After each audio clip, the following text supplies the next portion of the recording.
Welcome to Decoding Devy. I am Brandon Hay. You can find me on Twitter at HeyB3. And I've had a couple people ask me about C2C startups, so I thought tonight we would talk about C2C strategy and just what exactly C2C is. So I have Xander Peters on with me. So Xander, how are you doing? Good, man. Thanks for having me on. And tell everyone where they can find you on Twitter. Oh, yeah. I am at it's spelled with an X, just like you see right there. Yeah, it's really old, but yeah, you can find me there. Okay, yeah, and Xander runs a few C2C leagues, so that's how we kind of met. So how many C2C leagues are you in, and how many do you commish? Oh, I commish every single one I'm in. I promise I don't have like control issues though. So I guess I'm in 18 leagues overall. So I guess 17. I commissioned 17 of them, and I guess let's see. I think 9 or 10 of them are C2Cs, but they're kind of like, it kind of varies because I got this one C2C that is a part of a 7-sport league. So it's college football, NFL, college basketball, NBA, MLB, EPL, and then NHL. But that would like require like a whole show in itself to explain like really the logistics of it. But yeah, so call it like 9 or 10, I think.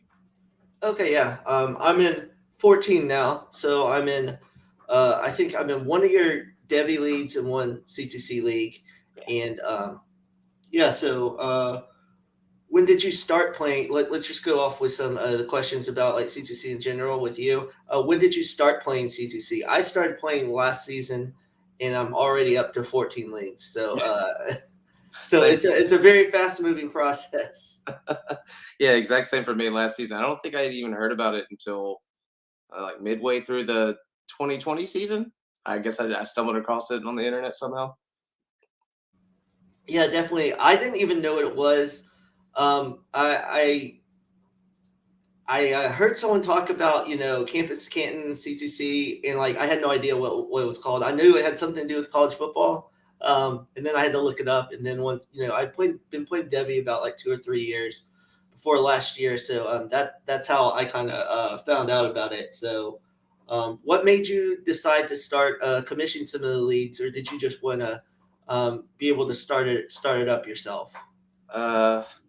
Two things really. I didn't see when I got into it last year. There weren't a whole lot of people launching leagues, so I just want to kind of dive into it. And also, as you know, I was really interested in this really messed up, complicated recruiting strategy, where you essentially earn points through achievements like winning the conference championship, or postseason player awards, or a playoff appearance, or conference rival wins.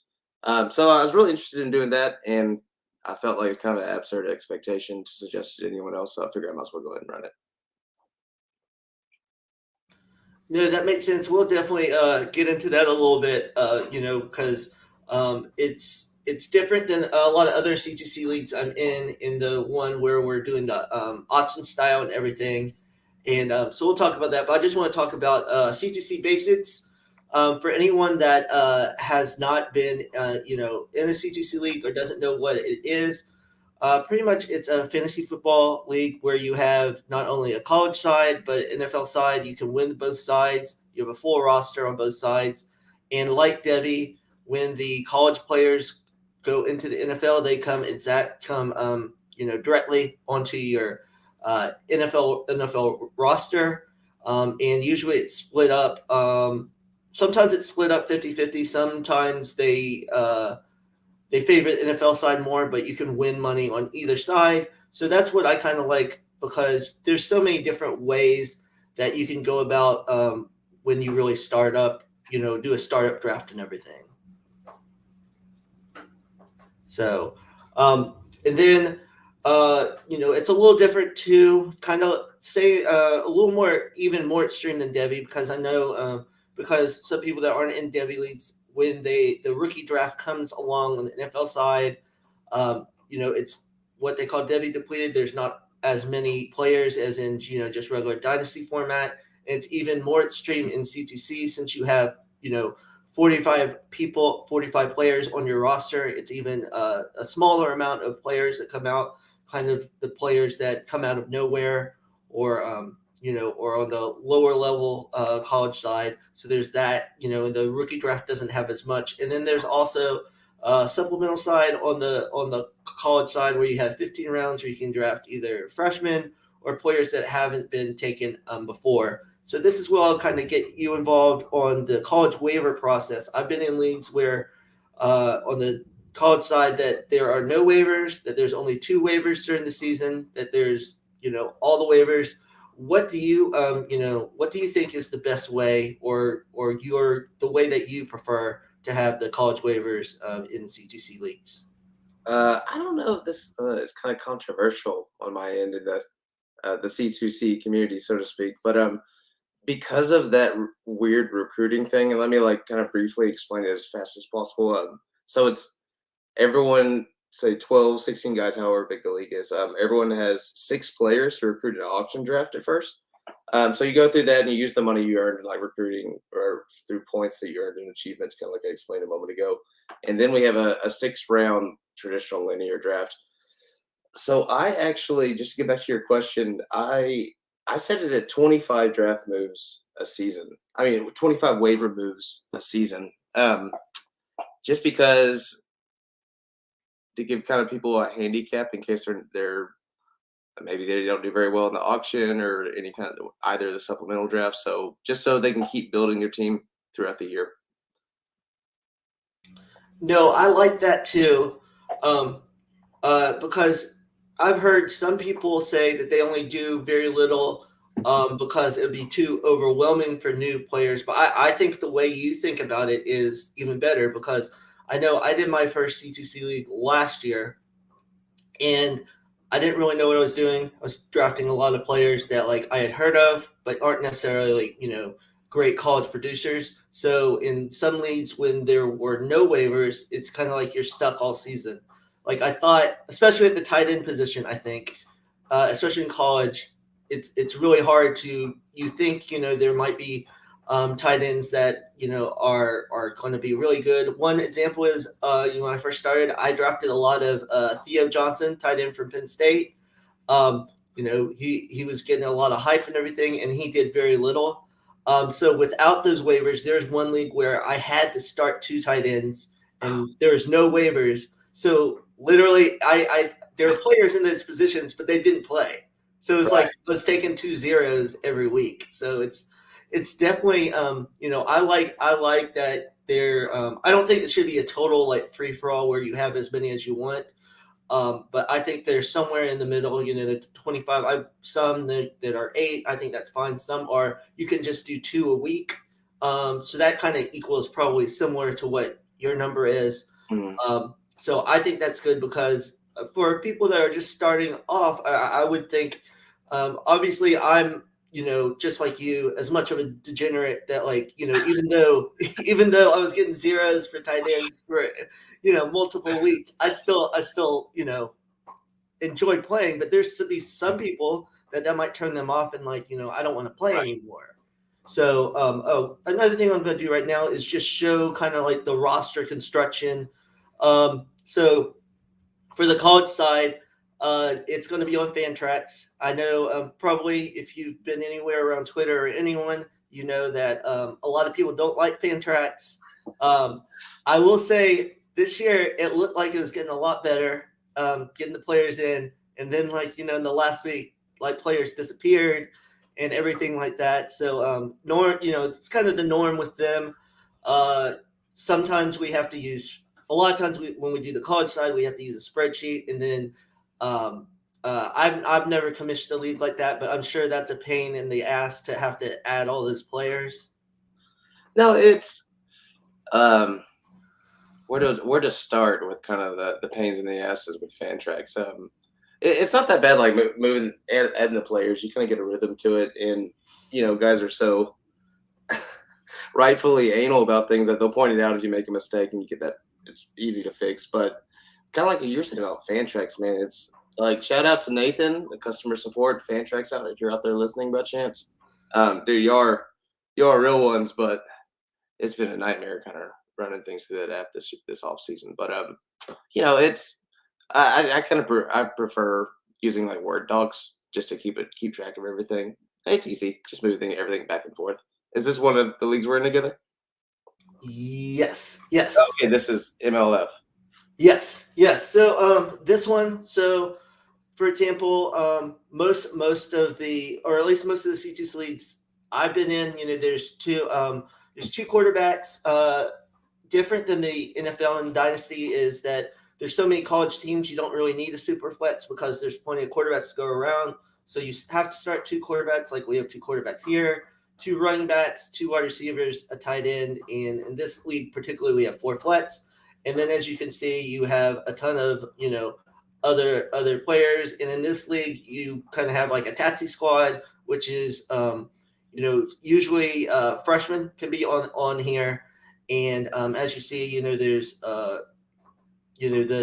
it's usually around 45 players. So these drafts are very lengthy. So just be aware of that. I'm actually about to start, do a startup very very soon. So we're probably going to be pushing getting it done right before the season. But it's fun.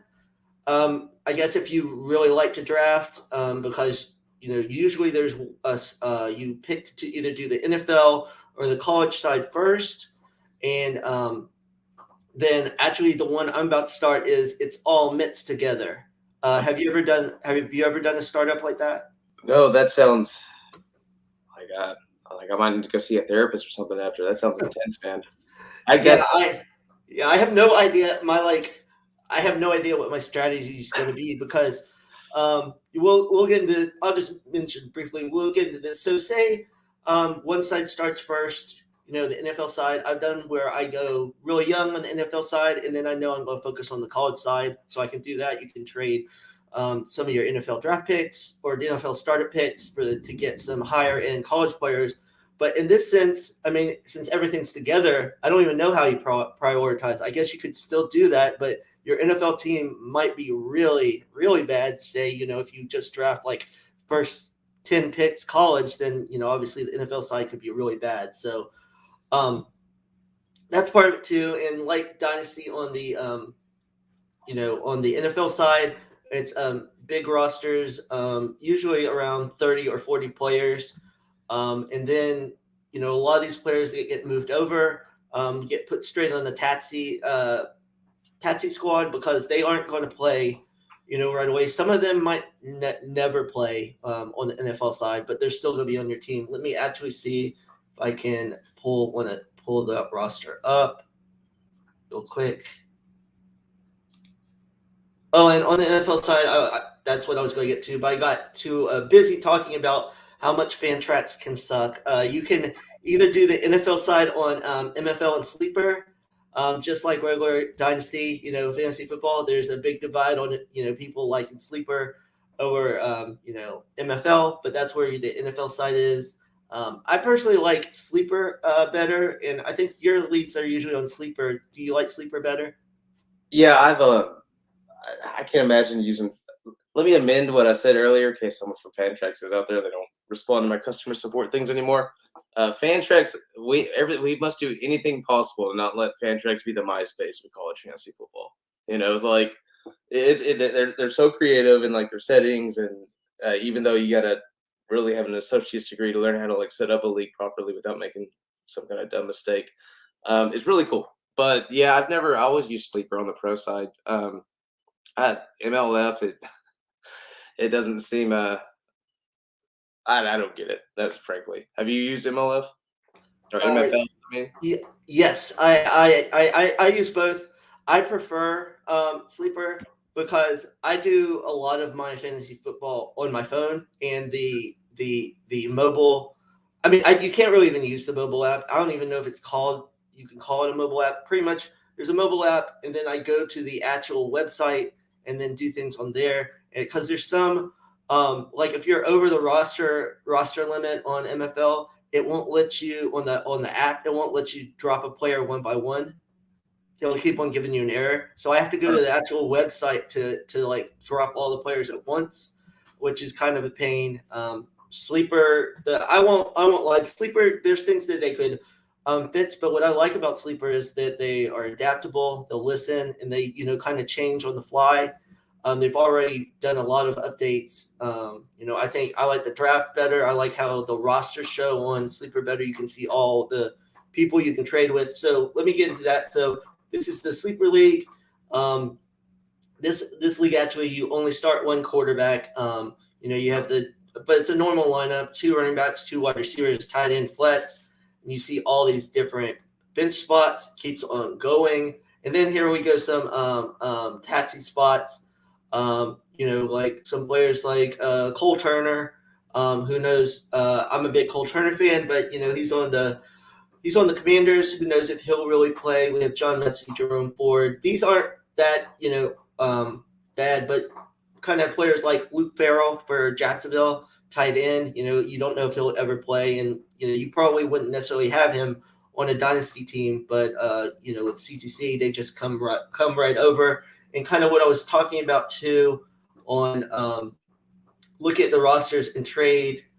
MFL, you can't do this. Watch, it's not going to. Oh yeah, pulls up, so you can see everyone's roster at the same time.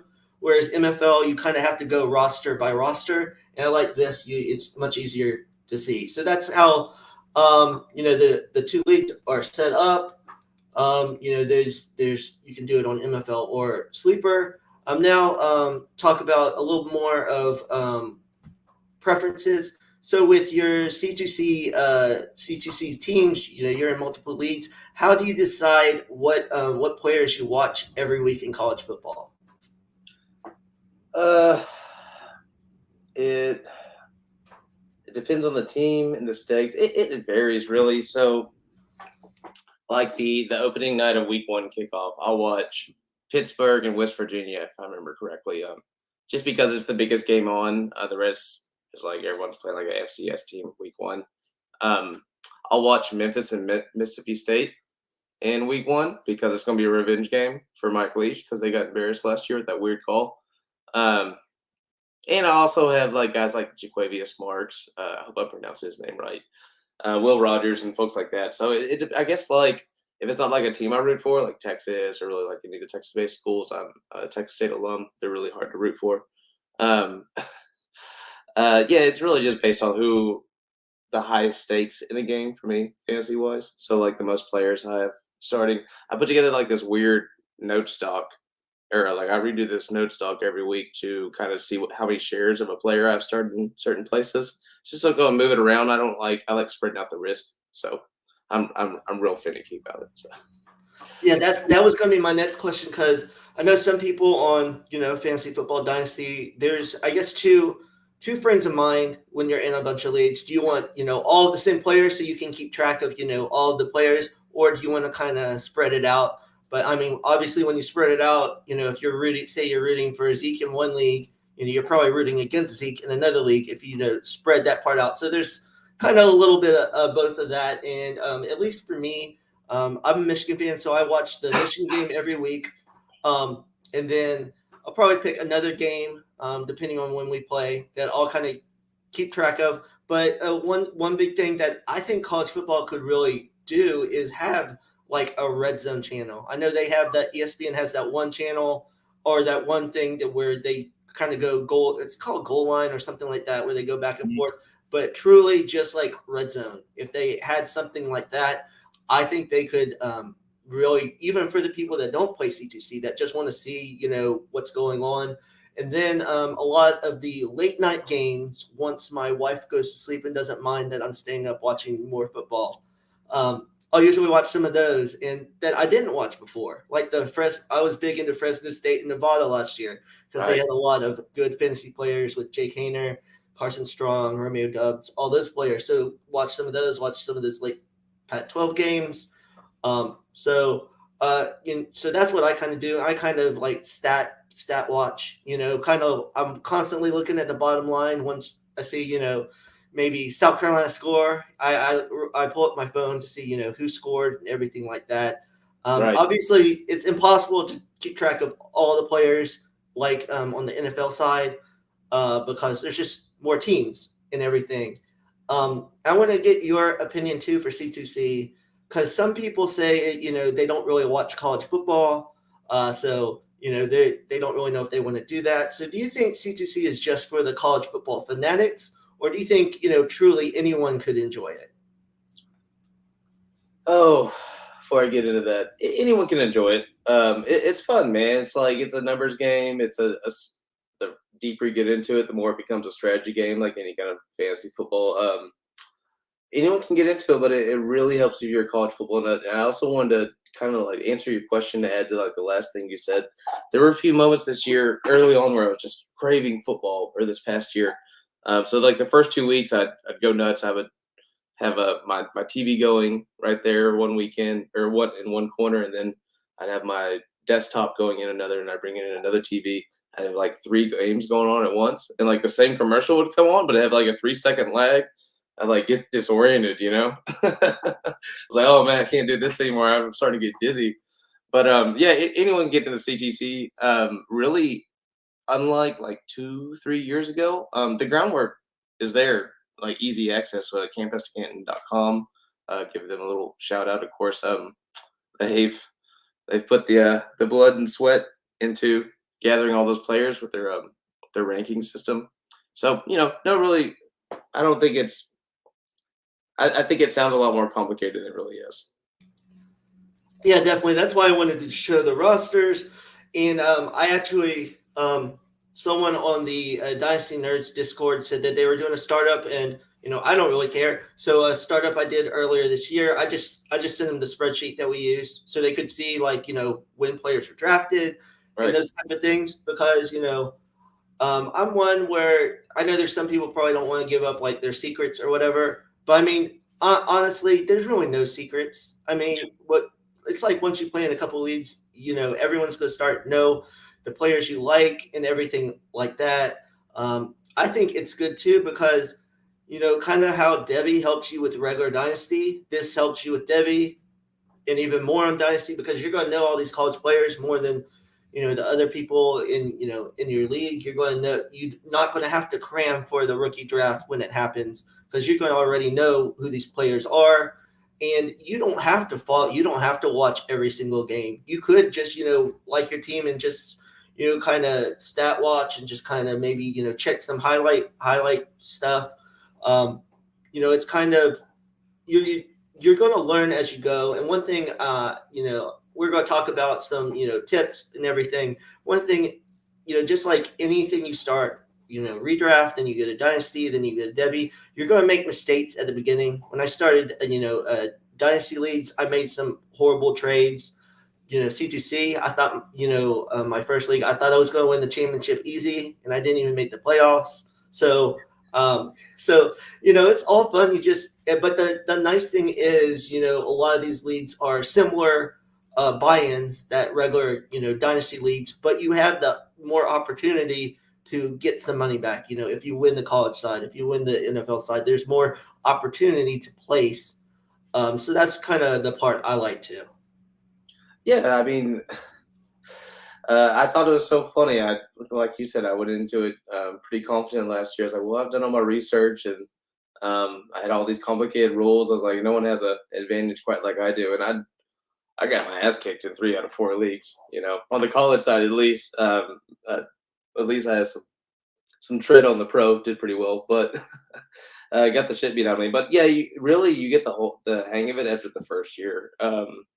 There's just kind of some weird nuance to who you start. Like not every week, like Jameer Gibbs isn't going to be a sit him and forget him kind of guy, like Jonathan Taylor would be or I guess Jonathan Taylor's not a good example. I don't know, but like some pro equivalent running back, just out of the fact that if they play Mercer, so their FCS opponent in week 11, chances are the running backs only their starters only gonna play like 2 quarters. So there's a lot of nuance that comes with the game. You got to look at that, like the SEC schedule, and then you got like the MAC, and they light it up. It's weird. It just takes a little experience, but anyone can do it. It's not near as hard as some of the folks make it out to be. Yeah, definitely. And I want to, I'll plug them again. CampusCanton.com, definitely worth a subscription. and they've definitely this year really gone all out with everything. They have great tools on their website for ADP rankings, regular just college fantasy that's not even C2C. They do videos constantly. All those guys in the in the Discord and even the people that subscribe, they're knowledgeable. So it's really a great thing to have if you are either just doing Devy or C2C. Since you talked about that, let's go ahead into some of the strategy. Like I said earlier, you can kind of go all in on college, go all in on the NFL, do a mixture. I told a lot of people last year, I think I was in like 7 C2C leagues last year. And you would think, since I've never done it before, the NFL side I would do better. Yeah, I mean, you would think all my NFL sides did horrible, and my college sides all did really, like, I think I made the playoffs in like 6 out of 7 of the leagues, Oh, won good on you. championship and won, and I was like, that doesn't even make sense. Like, it's totally new to me. The NFL side, I should be able to do a lot better, and it wasn't even the me going all in on the college side necessarily. It was just you know crazy odds, and everything like that. So let's kind of talk about that. Do you like to do a mixture when you do a startup, or do you prefer to focus on NFL or college? What do you really do? I focus on both. I don't have a preference. I just try to find the best guy for dynasty purposes on pro. I find the best guy that's gonna give me the longest, what I anticipate to be the longest in production. Um, and on college, I don't go too heavy on freshmen. It seems like a lot more people are going pretty heavy on some of the incoming class and just kind of understanding the way of things and reading a lot of the beat reporting on some of these programs. They're not gonna see the field for like 2 years, so I'll do like 12 to 15 freshmen. Majority of whom will be on my Debbie or my taxi list. But other than that, if I can get as many high scoring P5 players, good. But I'll like fill in between with like high scoring G5 players. You can't ignore like the MAC and the Mountain West and things like that. They light it up. Yeah, definitely. So let's talk about the college side, because I know this was a couple of the questions I got about startups. Like, should you go Devy? Should it be Devy, or should you look at Devy rankings? Should you look at just college fantasy rankings? At least from what a lot of people that I know and trust, and what I kind of try to do is, I would say probably the first 10 rounds is probably a mixture of, or Devy players that can still produce on the college side. And then kind of after that, you kind of start looking at maybe just college producers, and then probably like in the 30, after 30, then I kind of start stockpiling some positions or stockpiling some younger players that aren't necessarily going to play right away. Is that kind of the same format you do, or does it just kind of depend on how it falls? Yeah, I think that's kind of like the general rule of thumb. I mean, all that values at the top of those first 10 rounds. Why not? Why not take Trevante Sisson in like the 6th or 7th round if he falls to that? It seems like he's rising a little bit. But that's just an example. Yeah, but it seems like I don't know. It depends on the kind of league you're in. So there is some merit to taking some of the higher scoring G5 players who are statistically less likely, particularly like running backs, statistically less likely to translate to the pros. Um, Out of the fact that if you score more points, you win more, and you win more recruiting points in the long run in our leagues. So there is some merit to it. But if you're in like your traditional C2C league, however traditional that might be, yeah, I'd say like 10 to 12 rounds. Like, it's kind of difficult because you get to like that 15th round, you're like, man, he's a really good freshman. I would like to pick up someone else like him, but like, man, I really need someone to like fill in that bye week for one of those wide receivers. And I think it depends on too, just like in dynasty leagues, there's some rookie classes better than others. There's some freshman classes that are better than others. I think this current freshman class, a lot of people are more excited about than maybe last year's or the year before. So I think that kind of changes how early you would kind of pick some of those. I know some of the freshmen this year have been picked fairly highly, like the Drew Allers, quarterback for Penn State, Nick Singleton, running back for Penn State. Way too many Penn State players are getting drafted early. Yeah, they But can't all work out if it feels like, you know?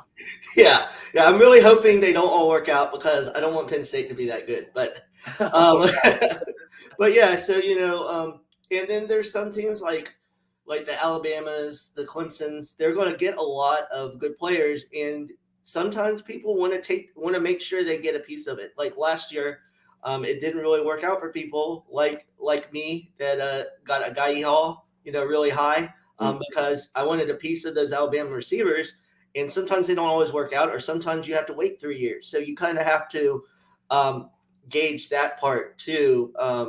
Usually, definitely the first round. If I want to, if I really want to compete on the college side, I'm probably going to try to move up because there's definitely that tier break in the first round. After probably like the first few picks, that I want to move up for those players like Bijan Robinson out of Texas. Travion has 2 more years, but Travion Henderson out of Ohio State, Jameer Gibbs, Georgia Tech to Alabama. The two quarterbacks and C.J. Stroud and Bryce Young. Those type and a lot of wide receivers. This year I think it's a little different because 2023 the class is just so loaded, or at least what it looks like going into the season. So, but I think the startups kind of that way. And just to give a little bit more information, or let me ask you, so in the leagues that you commish, do you usually start the NFL side first? yeah, was one exception, and I guess it was so like my general rule of thumb was I never start the NFL draft before. I mean, the NFL side of a C2C league before the actual NFL draft. And it's good. Guys screw themselves. They get that rookie fever, and they're like, "Well, what are you doing, man?" I can't remember that. Like that goes to show how he didn't turn out. That the running back for Tampa like 2 years ago, the rookie. I Oh, can't. Vaughn, yeah. Yeah, Keyshawn Vaughn. Yeah, I remember guys were drafting him in like the sixth round of a startup, or that's probably a little exaggerated. But anyway, the point being, one draft we did do the college first, but only because we were filled and by some act of God, everyone had already paid in. So Yeah, definitely. I like the NFL side first too because I can decide. Um, I can decide what I really want to do based on the pick I get on the NFL side, and then kind of how the drafts going. Because if you do the college side first and you want to go more lean heavy on the college side, it's harder to make those trades for NFL picks when that NFL draft isn't happening yet, I think. Whereas if the NFL draft's happening, you could maybe trade, like a second or a third round startup for, a first round college side, and then maybe a later NFL pick or a first and a like fourth. So you can really go up and get one of those high profile guys because some people want to make sure that they win on the NFL side early because that's what they feel more comfortable with.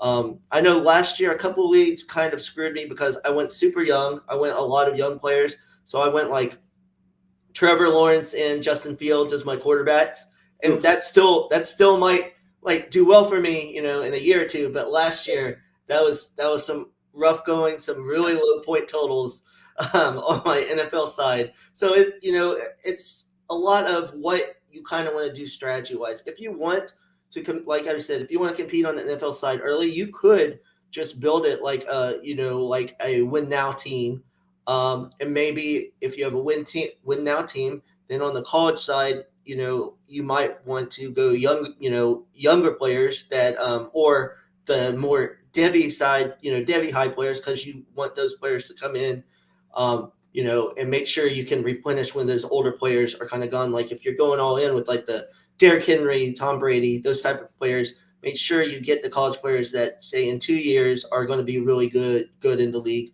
rather than if you have younger players, like I said, like Trevor Lawrence, Justin Fields, those type of players, then you could get just college producers that might have a chance of being good in the NFL and not really hurt yourself. Yeah, absolutely. And I guess it kind of relates to that's why I think there's value in having waiver moves on the college side too, or at least more than like two or between like eight or maybe not 25 as much as we do. Not everyone even uses them all the time, but Yeah, I mean, it's no fun to if you want to go young on the college side, and then you like sit there and get your ass kicked for 11 or 10, 11 weeks. Go, people should have the opportunity to go get some fun G5 guys, and I mean, what else you got to do on a Thursday night? Sometimes, I mean, I guess the NFL, but Well, this was the first year I truly dove into the matching. Later in the season when nice. they play Tuesday and Wednesday, and that's one of the. I'll go ahead with that's one of the tips I have is get a lot of those Mac type guys because who knows they might blow up towards the NFL. But just know when they play those big name schools early on, you shouldn't play them. Yeah, That's the part. That's the part. Don't play them then, but like play them mid season to the end because those matching games. I don't know what it is about those Tuesday and Wednesday night games. The scoring is ridiculous. Like some of those games, like you're talking about games in the 50s, like every week, and I guess it's they, I mean they the defenses aren't prioritized necessarily, I guess, in that lower level. But yeah, you can get some really exciting players, and we've seen with the transfer portal some of those MAC players, had really good freshman seasons, like Mumfield that transferred to Pitt, right. Tucker that transferred to Memphis. So I think the transfer portal is really changing a lot of that. A lot of those smaller schools, you want to get in on those guys because they could have one big year and then transfer to the big schools, and you could be really set up for them to be more of a Devy player than you thought originally. Yeah, I think we're gonna. This is gonna be the test for that this year with guys like Isaiah Nayers. I don't know. I'm as a Texas fan, I want to think he's gonna be good, but I don't know if it's going to translate to. I think he scored like over 250 points last year altogether. Um, it's hard to imagine that translating, but I'm open to being wrong on it. Let's usually I forgot you're a Texas fan, so usually we talk about the favorite team. So Sorry. let's go a little side note. Um, so is Texas finally going to be back, or is this going to be Oh God. another one of those blips? Or do you think they are finally going to like? I mean, they really need to get it figured out before they go to the SEC. So, Oh yeah. It seems so like the deadline's getting moved up a little bit too, or whatever. They say yeah. 25, but I think this year's going to be kind of awkward because you got a 19-year-old quarterback. We kind of think of him as a second-year player, but he essentially redshirted both college and his senior year. He got 2 snaps. We have a bunch of new guys between Aguirre Hall. Our offensive line's really, really young. We recruited really well so far this year. We got some good recruits coming in next year. Defense, it's hard to say. I know they just landed like some big FCS player. They have some other decent guys recruited. At 9-3 at best. I'm done like assuming we're going to win 10 games kind of thing. Just take it on the cheek, like 8-4, 9-3. That'd be hell of an improvement from 5-7. Hey, as a Michigan fan, that's where I was at, and last year everything went together, so you never know. Good for you, Um, man. You deserve it. yeah, and I'm interested about yours too because everyone thinks he's the next thing. He's just gonna go in there, and I think he could be good, but I'm not ready, like ranking wise, especially Devy, putting him that high because I haven't seen it, and we've seen enough of those high profile guys that just don't work out. It's just he has plenty of weapons, and that offense seemed to do pretty well last year. It just seemed like they couldn't close out games and they kind of fell apart, in fourth quarter. So maybe with a better quarterback, they can kind of do that. I am very interested in how Texas will go, and I have a lot of shares of Bijan. So Nice. I hope I hope he continues to do well, and it's kind of interesting. A lot of people, Austin at Campus Canton I'll give him his credit. He was one of the first ones that kept on, talking about Bijan, and a lot of people were late. A lot of the NFL, people are starting to, I'm not necessarily like I'm talking to people in the NFL, fans of the NFL are starting to see like how good he is and kind of getting on his radar because, he's going to be in the NFL next year. So it will be interesting. And I think that's the, with all the money, that they're supposedly paying out for the NIL and everything. It'll be interesting how long they kind of let Sark maybe be mediocre, with all that money that's coming in, because I'm sure the boosters or whoever's giving money, isn't going to wait around for 6 years too long, when they're throwing all this money around. Yeah, no, that's plenty fair. Especially given Sark's track record, it's hard as it would be the first head coaching job he's lost. At the same time, in terms of Ewers, he seems like such a cool cat to me. He's been in the spotlight since he was like 14 years old. He seems like a really smart guy. It seems very charismatic, so it'll be easy to lead the locker room. So I have a really hard time seeing him go out there and looking like Hudson Card did against Arkansas last year. Like, it was just totally the stage was way, way, way too big. Even if he looked good against Louisiana the week before, it just seems stunned. But Quinn Ewers, he was at South Lake Carroll in high school. They were I remember in the mid 2000s when they were winning all the state championships. They were the first high school sponsored by Under Armour. So they got like a celebrity culture that's probably the closest thing you get to the fictional depiction of Friday Night Lights. So in a lot of ways, between both him and Arch Manning, who we like to presume will just kind of assume the throne someday, they were born for this. There's probably really hardly not many people that are better equipped than those two to lead a struggling Texas Longhorns program.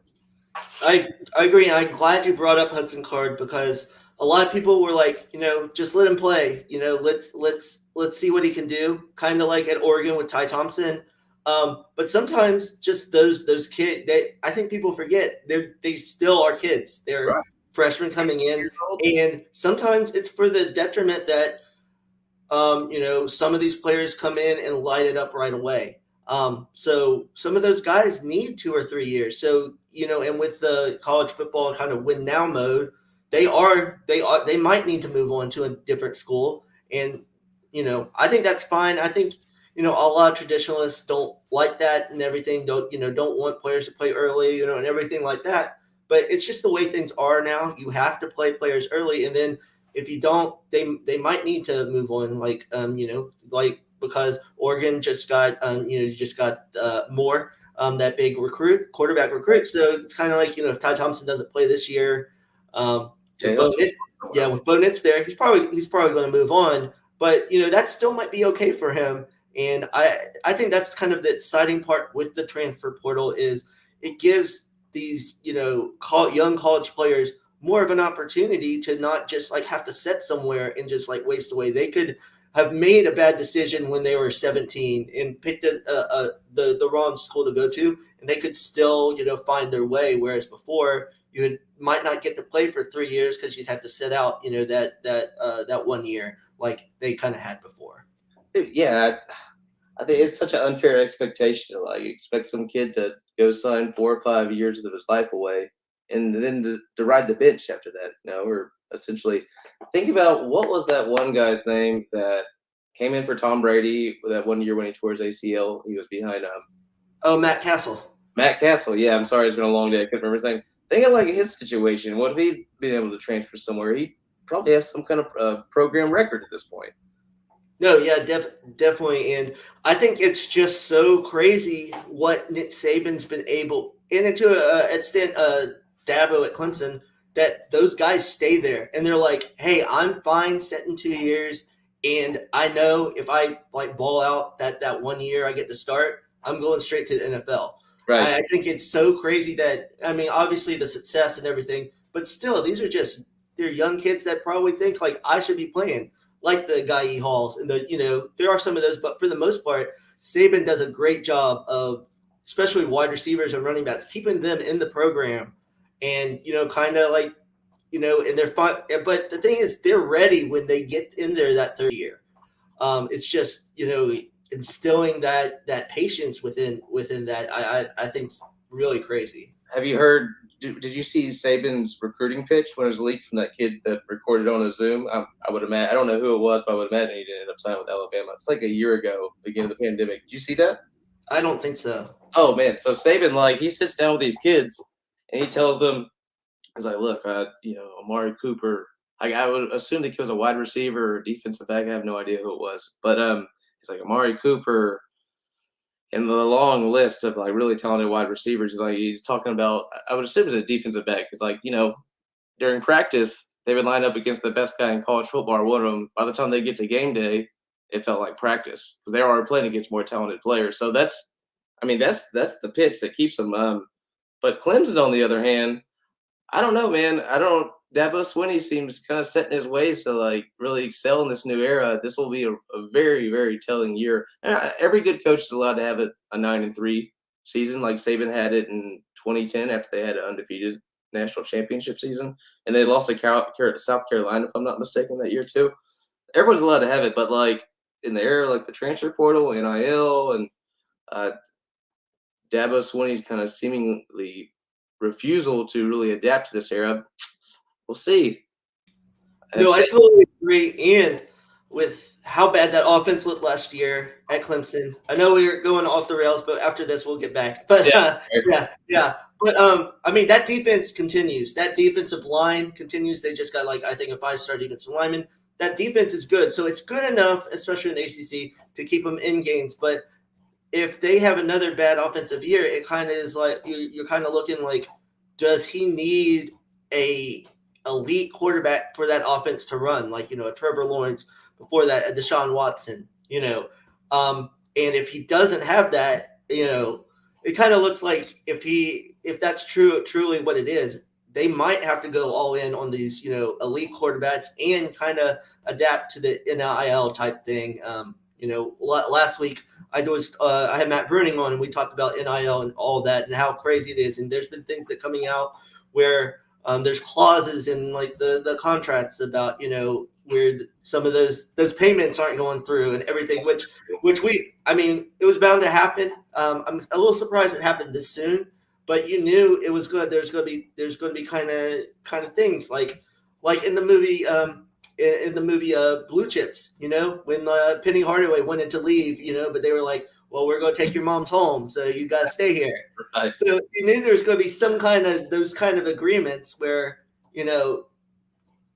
it's great for them to make that money, but there are going to be some times when they do have to stay at those schools. So it's going to be very interesting, and it's going to be like movies. It's going to be more in the public eye than it ever was before. Yeah, it's I'm all about NIL. I think the regulations on it should be loose. People are going to spend how they do. But I think there should be some rules. However, the only thing that makes me nervous about is the leverage it gives donors, the donor base, especially these big universities like Texas, like you were saying. And Lane Kiffin mentioned this a few months back. It's like when he was in Oakland, the owner would come down and be like, hey, play so-and-so, that first rounder we drafted. He's like, well, no, I got to play the guys that are going to right, definitely win each play so we can win each game. So I try not to think about it. I mean, going back to, example at Texas, if NIL was around back then, Major Applewhite might not have got on the field, because with Chris Sims, those type of things, it'll be interesting how that happens. And if some of the, more old school coaches will leave programs, even though they might be having success because they don't like those type of conversations. So let's get back to the strategy or whatever. So C2C. Yeah. So C2C, now on the college side, so every year there's, it depends. I'm in one league where there was only a 12-round supplemental, but usually it's 15 rounds supplemental. And at least this is only my second year doing supplementals, but from what I've seen, usually the high-level freshmen go mostly in the first 2 rounds. And then after that, you start looking at some of those, players that are already in college that are high producers. Kind of like, BYU's Jaron Hall. I got him in like the 3rd round this year. Tillman from Tennessee, those type of players.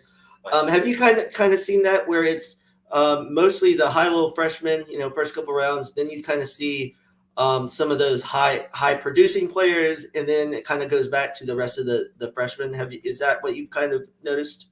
I don't think I can speak to that as well, just out of the fact that the leagues aren't all my supplementals this year are the auction style. But I of course, like Jaden Blue and Singleton and Burden and Evan Stewart. They all float to the top. They're extremely expensive in auctions. Yeah, no, I don't have a good answer for that, man. I'm sorry. Oh no, that's fine. But yeah, a lot of those players, I don't think I've been able to get Burden, even though I've watched his tape. I loved watching him. It's probably another part that would be the harder part for people new to it that might not be so into recruiting or college. Is kind of just like checking out the freshmen. You can obviously look at the rankings, like at Campus to Canton or whatever, but I think it's good to maybe just even watch, a highlight every now and then of, obviously that high school tape isn't great. And my hardest part looking at incoming freshmen, high school seniors is, they look like they're playing against like cake, Right. competition. But I mean, you just got to watch how they run, what they do, because I mean they are better than everyone else, but you can't like take that against them. So I think that's the hardest thing for me when I'm evaluating freshmen. Yeah, I have a really hands off approach actually. I stick to almost I go by I look at some of the rankings, 24/7 Sports, and I guess On Three is good. And Campus of Canton has their fantasy stuff. And then the Devy dashboard, if I'm not mistaken, they have a pretty good rankings too. But where I do the majority of the evaluation for any freshman player is the spring practice. I read the beat reporters at the local newspapers. They're the guys that are like out there sitting on the sidelines, kind of really soaking in. Who looks fast compared to everyone else? Who's in better shape? Who's hurt? Who's getting the reps while that so and so is hurt? That's where I felt gleaned a lot of. I thought like advantaged or to my advantage knowledge. Yeah, that's definitely a good beat reporters and everything. Is I think that's even more important in college than the NFL because the NFL information just flows freely, but college, you want that guy that's at the practice. And this year, I watched more spring games than I've ever watched. And a lot of people say spring games don't matter. I mean, it doesn't necessarily like I'm not taking it as gospel, but if I see a freshman play well in a spring game, at least that to me is like the coaches are going to see that, so they're going to probably give them opportunity at least in games early. Whereas freshmen that look bad or transfer players that look bad, like I watched the Florida spring game this year. Um, you know, Bowman, I knew he looked bad to me. I'm not surprised he transferred. And Montreal Johnson, he looked good to me. So after that, I was like, he's going to play. Even though other people were saying, with Bowman with the high recruiting and everything, he was supposed to be. This was going to be perfect for him. I was like, he just didn't look good, and we saw he transferred out. A lot, and Montreal Johnson's kind of moving up people's boards and everything. Those type of things. And two, obviously, I watched the Michigan spring game. There's some wide receivers, 4-star wide receivers that aren't going to play this year, but I saw them, make some nice plays. So I'm kind of like, all right, if there's a tie on some players like late in supplementals, like 14th, 15th round, I might want to pick those players. I've seen them do things in those spring games, could kind of stash for either next year or the year after. Right. I think a big part of those spring games and the guys who make plays is not everyone's going to be Xavier Worthy, like you're saying, and they're going to have some true freshman breakout, but it shows who coaches are going to work to develop over the next year or two. Because there's so many players at each position, and there's only X amount of coaches, even though there seems like there's a crazy amount of coaches on the college football field these days. They only get compared to like playing like high school varsity ball. I played at a really small place. We played both sides of the ball a lot of times. Those guys only get like a handful of reps, and like relatively speaking. So if they have a big play in a spring game or practice, coaches are going to remember that just because there's so many forgettable plays in between.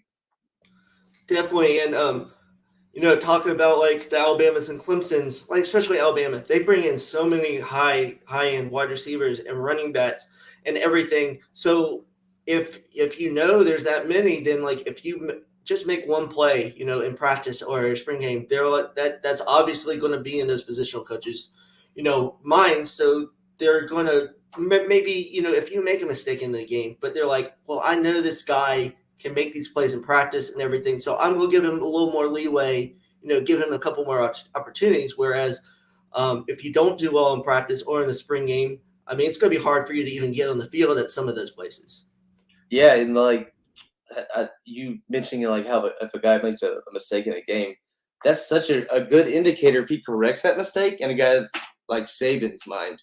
That shows you're learning, you're developing, and not just physically but mentally. And you hear Saban stress it all the time. I know we keep referring to him, but he is the godfather of it all. I mean, he's the golden standard. Yeah. I mean, and it's not just him doing it on the college level. Like some coaches. I mean, we've seen Alabama players go to the NFL and do amazing. It might take them a year or two, but for the majority of them, get drafted high and then they perform.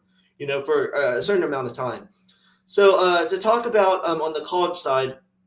So what do you consider like one of the hardest positions to kind of keep stocked in? Like, is there a certain position that you stockpile? Well, after last year, I make sure now in supplemental I at least get like 2 tight ends, just so I have some sort of.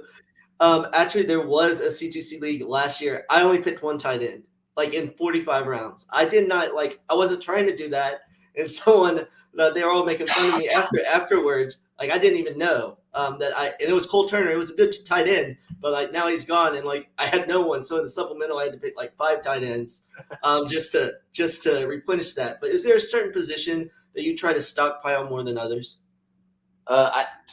It varies. So I stockpile running backs no matter what. I'm almost always go running back heavy. I took Jackson Smith Najiba. I don't know how to say his last name.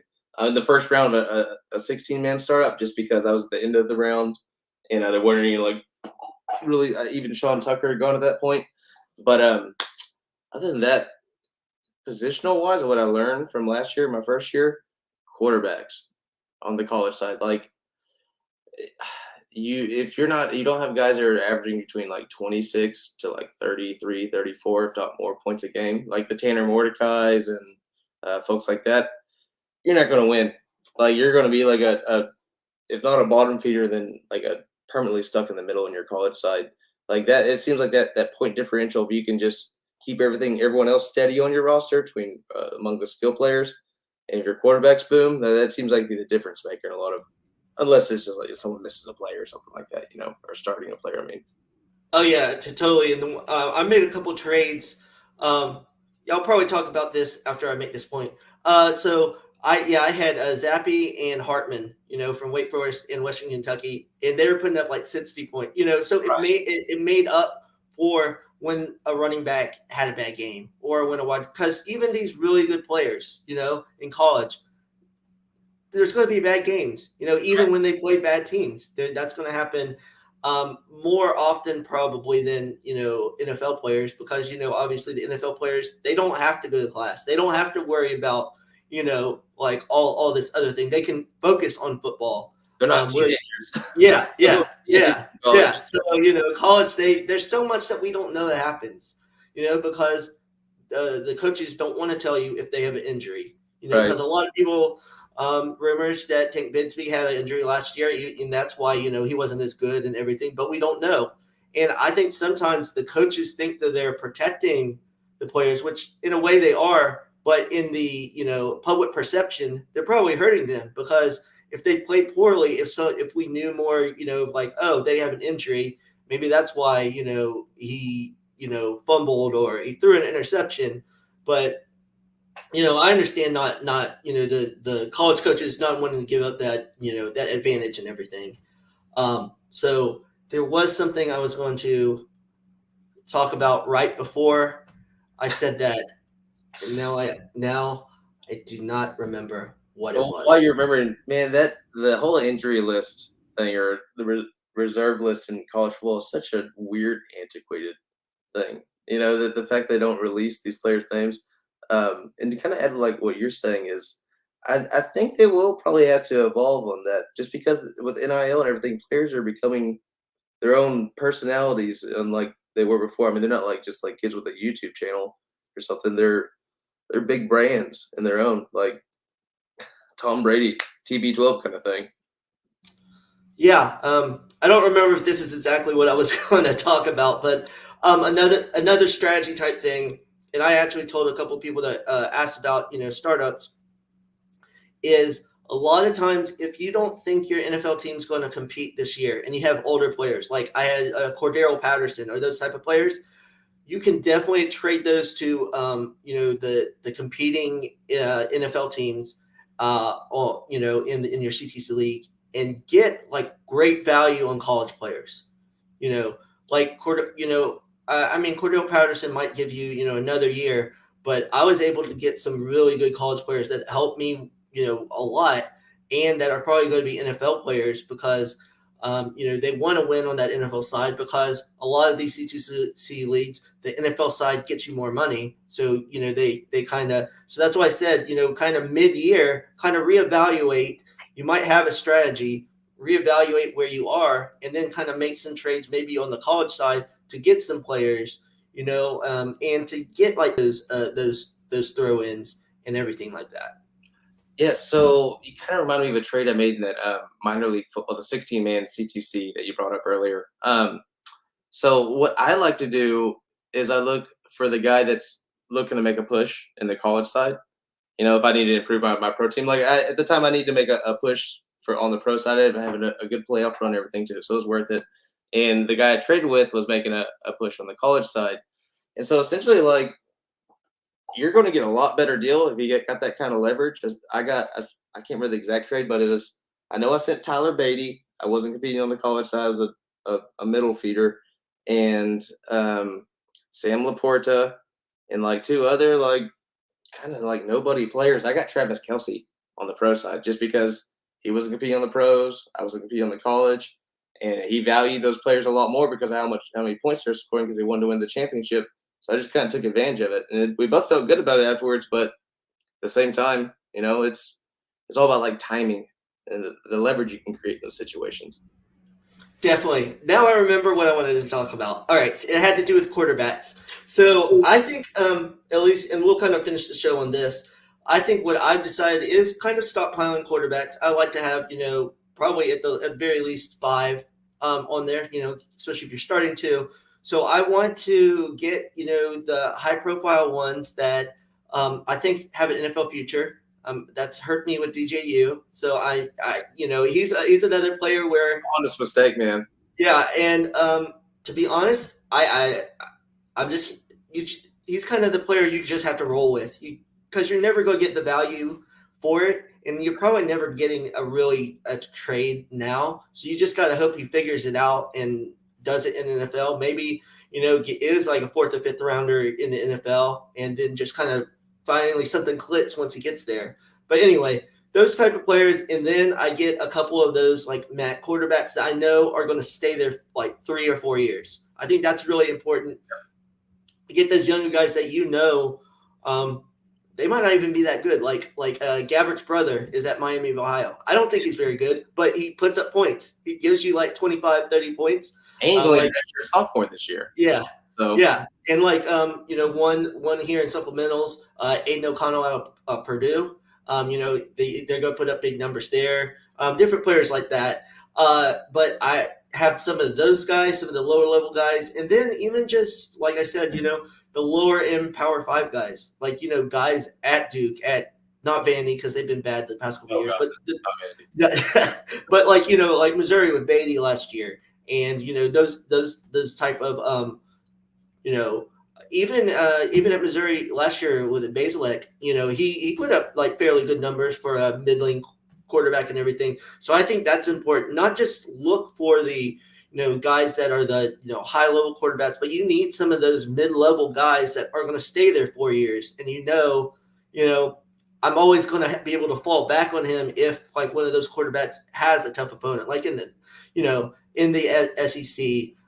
If you have like Levis and he's going to play Georgia or Alabama, you have like Gabbert that you could throw in for that week and still feel pretty good about. Good about. So I think that's really important for quarterbacks. Yeah, I mean, I took Quinn Ewers in the second round of a 12-man startup this year, and I'm riding with DeQuan Finn over him in week 1. Another guy that I've been picking up a lot in supplementals because he's a sophomore, I believe. So it's kind of like, if he does leave early, that means he like balled out and, he has an opportunity to go to NFL. If not, I get him for the full, amount of eligibility. So, And that's he's what got I a love. COVID season too. A lot of these guys, they still got COVID seasons, man. They're never. Oh yeah, so they could stay even longer. Who knows? Some of these guys might be there for 6 years. So The Miles Brennans of this world. oh yeah, definitely. So yeah, so we'll kind of close it on that. So Xander, thanks for joining me. This was fun talking C2C, and we'll just a little housekeeping. Make sure to subscribe to the IDPGUYS channel, and also I want to let you know for the see it right below me. IDPGUYS subscription for 1 month. You can use the promo code SFBPodathon, and for $1 get a month subscription. And also a couple of leads that we're advertising: the 2022 IDP Autism Awareness Invitational. You can sign up for that. I'll have all these links in the YouTube channel. And then also, if you become a subscriber with that promo code for $1, we have a master's tourney that's just $35 for subscribers or anyone on staff, and you can win cash prizes and I believe a trophy or anything like that. So I'll put that in the details on the YouTube channel. And yet again, Xander, thanks for joining me. If you have any questions for C2C leagues, or if you want to get in one, it might be a little late this year, but obviously always next year. Don't hesitate to reach out to me or put any comments on the YouTube channel. Yeah, same goes to me. Thanks for having me. And give me a shout on Twitter, something.